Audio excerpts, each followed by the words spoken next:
In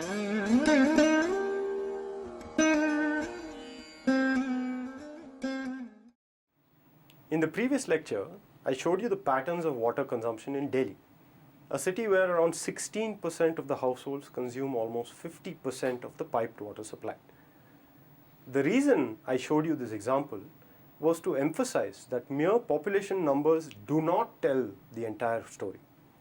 In order to complete the story, one must look at other questions such as affluence, for example, do rich people consume more water than the poor?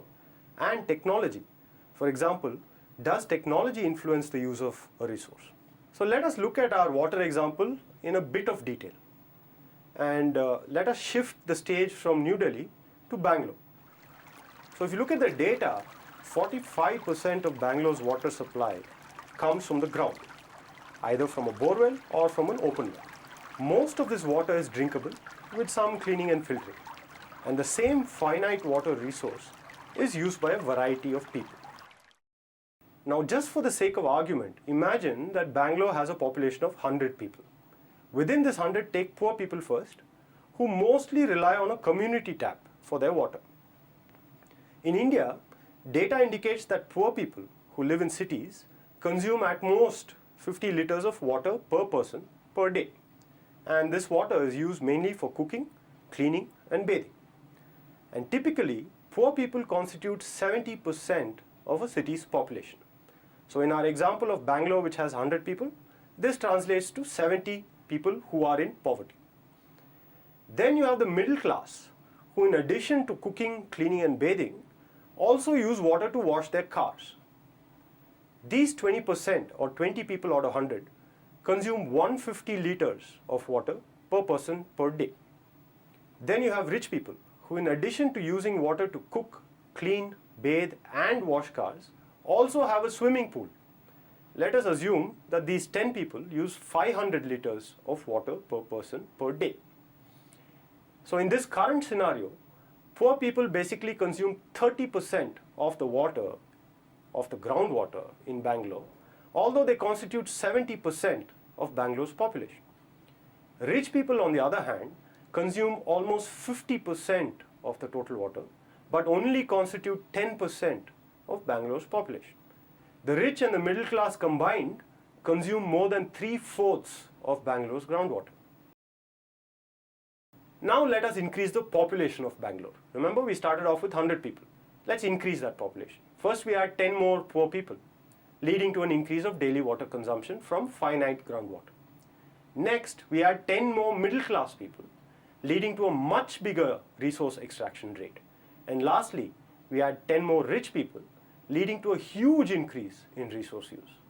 In the end, thanks to population increase in Bangalore, the water extraction from the ground is now almost 40% more than what it was when Bangalore had just 100 people. So if you stop at this stage, or rather if you pause the problem at this stage, then it is very easy to say that population increase is what is causing this massive increase in water consumption, right? But if you look a little closer, you will see that almost 3/4 of this increase in water consumption is caused by the addition of just 10 rich people. And the middle class and the rich account for more than 90% of this additional water consumed. If you look at the data a little bit closer, you will also see and notice that the share of water used by poor people when Bangalore was just 100 people, and when it increased to 130 people. What do you notice there? Do you notice that the poor's total share of water in Bangalore has now decreased from 28% of the total earlier to 20% now? So to sum up what I've told you so far, affluence in terms of being rich translates to skewed patterns of consumption of resources. Affluence also negatively impacts fairness. If you remember what I've just said, adding rich people to a population reduces water available to the poor. Affluence also negatively impacts finitude and fragility.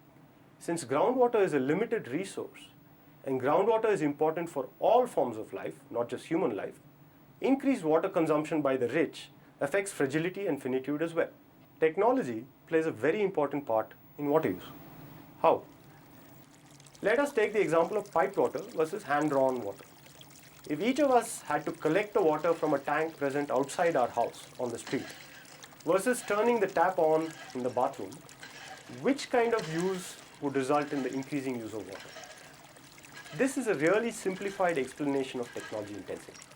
The assumption is that if we were to carry our water from another site and bring it into the bathroom to have a bath, we'll use much lesser water than we would if we turn the tap on. Using the tap is much more convenient and time-saving, but could result in the use of more water for the same task. To be sure, having piped water in the house could be considered the basic minimum technology that is required to maintain human dignity and welfare. Consider that women in rural India, for example, walk up to 2 kilometers a day to collect water for the house. But when the tap is used to fill a swimming pool or to wash a car every day, rather than for more prudent uses like cooking or bathing, this use of technology increases consumption by the affluent. When we look at the consumption of many resources that are deemed important for our life, not just water, but also food and land, we find very similar patterns playing out. A few rich people consume more than what is their fair share, and their high levels of consumption have undesirable effects on a fragile and finite planet. So as we can see, human beings definitely have an impact on the environment, and this impact could be easily determined by looking at three factors, one of which is population or increasing population, the other which is income or increasing income which leads to the consumption of resources, and the third being technology, which not only uses resources more efficiently, but could also use more resources. So all three variables that cause impact, population, affluence, and technology, interact with each other. If you look at the water graphic again, you can see the different ways in which population, affluence, and technology interact. The IPAT equation is therefore a useful tool. Do take a look at the handouts from this lecture to learn more about the IPAT equation. In the next lecture, we will see how technology creates impact on the environment and how technology is also strongly linked to fairness, fragility, and finitude.